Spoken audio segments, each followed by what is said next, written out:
A blue wolf took as his spouse a fallow doe. They settled at the head of the Onon River to raise their offspring, and there were born the Mongols.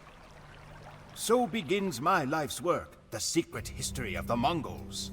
I have been selected to compose this epic because great events are about to take place. We are going to leave Mongolia.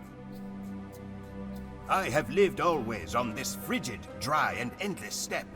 The tribes here squabble like vultures, fighting over the desiccated corpse of a marmot. We fight over limited resources, scarce water, few trees, sparse grass for our herds to graze on. A wise and dangerous man named Temujin means to change all this. He says that if the tribal conflict is to end, the Mongols require but two things. First, we need green pastures for our herds. With more to go around, there will be less competition among tribes. Second, we are a culture of warriors. We need a common enemy with which to do battle. To meet both these needs, Temujin has come up with the most modest of schemes, to unite the tribes and go to war with anyone who stands in our path. How, we ask him, how can nomadic horsemen in felt tents embark on a campaign of world conquest? Temujin replies that we will not fight as warriors, but as a unified army. We fight not for personal glory, but for the glory of the Horde. And with those words, the name of Temujin has passed into almost obscurity. His name is replaced with the title, Great Khan, Genghis Khan.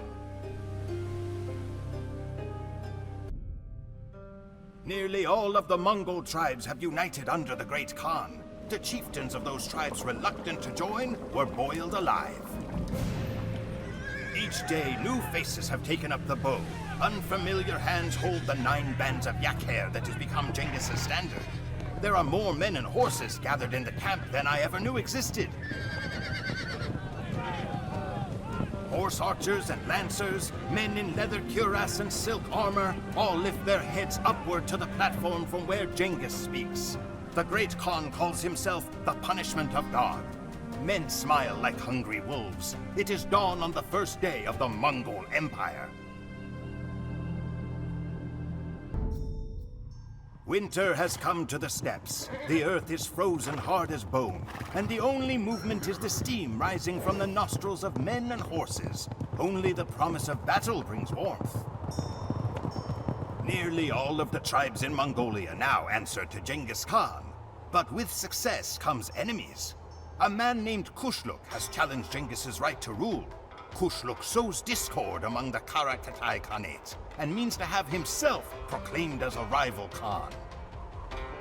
Genghis cannot allow these transgressions to go unpunished. He needs to set an example.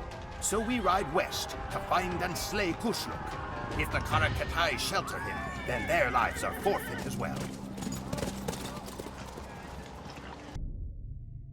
Genghis Khan knows that there are weapons aside from the lance and bow.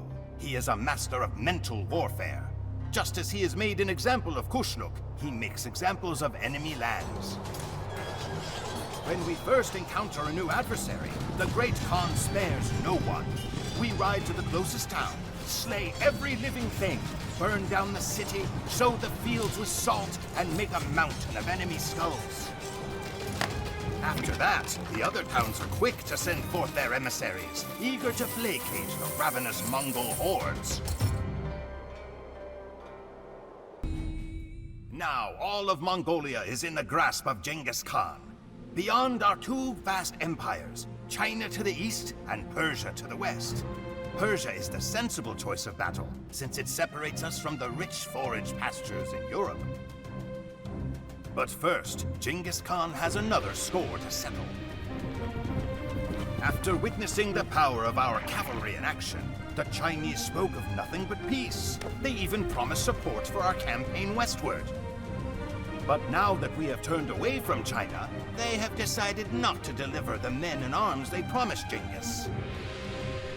It is time for another demonstration. Persia can wait as the horde wheels east once more, and we prepare to march into China, the largest, most advanced empire in the world. It was a glorious slaughter. For years, visitors to China will be astounded by the mountain of human and horse skeletons that we have erected. Genghis's horde has gained one huge advantage by this invasion of China: technology. We now possess the knowledge and equipment to allow us to make siege weapons. We will crack open the Persian and European castles to reach the softer parts within. Genghis is pleased with our progress and with the legacy he leaves behind. His mother once ate wild onions and rodents to keep from starving. But the children and grandchildren of Genghis will eat off plates of Persian gold.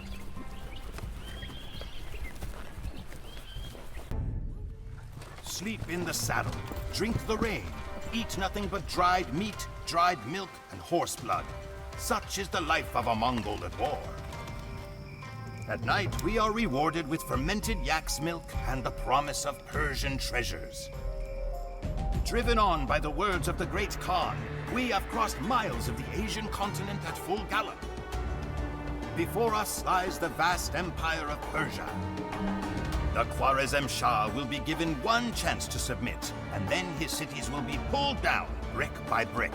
But not all of us head into Persia.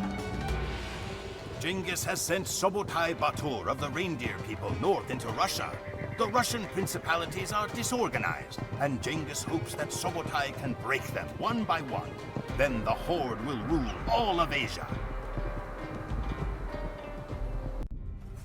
The Persian army numbered nearly 500,000 men, but was beaten by a Mongol army less than half that size.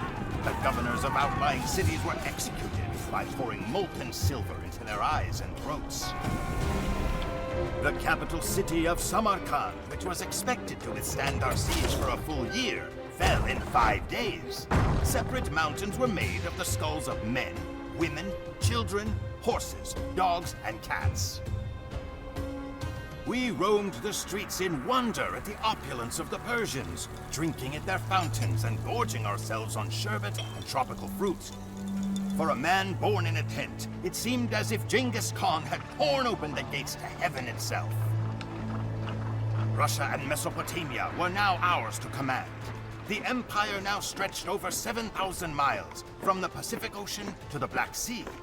We were about to enter Europe when tragedy struck. Old wolves do not die gracefully. Warriors their whole lives, they do not know how to live when they grow old and their fangs fall out.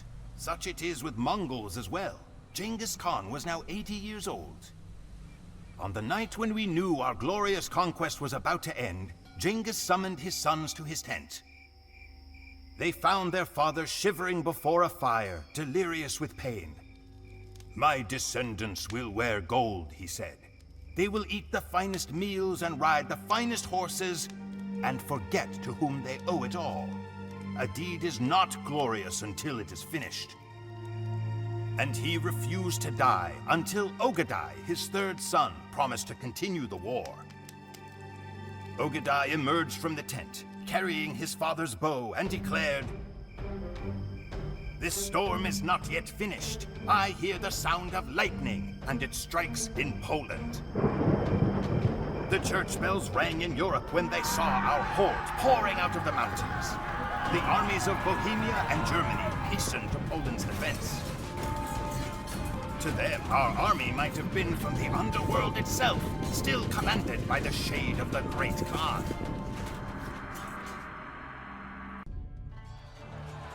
European knights fight as individuals, but Mongols fight as part of a united army. Laden down with armor, the Polish and Germans could not catch our quick-footed horses. Time and again, we fired flaming arrows at them, then retreated out of range. When the enemy cavalry pursued, we would lead them into an ambush. The ambush was always announced by the Nakara, a huge drum carried into battle on a camel. 100 times 100 times has the Nakara sounded on this day. We were ordered to cut off an ear of every victim. 9 large sacks of ears were sent back to Ogadai Khan.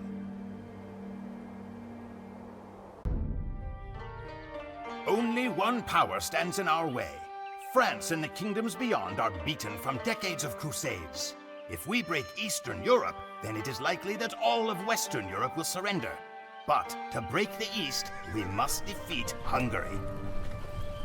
Hungary possesses the most formidable cavalry in all of Europe. They have not only the strength of European armor, but their horses are cousins to our own, having drifted in from across the Russian steppes. The Saho River that separates us from the army of Hungary is frozen, so we will be unable to deploy boats. Instead, the battle will be won or lost over who controls the bridge. Subotai is coming with reinforcements. If we can survive the charge of the Hungarian knights until Subotai arrives, then we can hope to take the bridge. Much rests on this simple bridge. If we capture the Saho crossing, we capture Hungary. If Hungary falls, so falls Europe.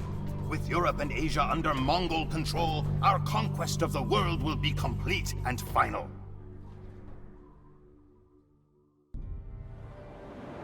Nothing stands between us and the Atlantic Ocean. The Mongol Empire comprises 2 whole continents. Europe and Asia belong to the hordes. Every place we have entered has changed forever with our passing. Russia, once filled with quarreling city-states, much like the old Mongol tribes, will forever be melded into a single gigantic empire. Genghis Khan forged the largest empire ever created in the life of one man. His body was carried back to the river Onon, where the legendary Blue Wolf and Fallow Doe once lived. He was buried in the ground, and 1,000 horsemen rode over the site to disguise it. Genghis Khan's final resting place was devoured by the steppes. My people cherish the legend that their great ruler will one day return to lead his horsemen to another bloody victory.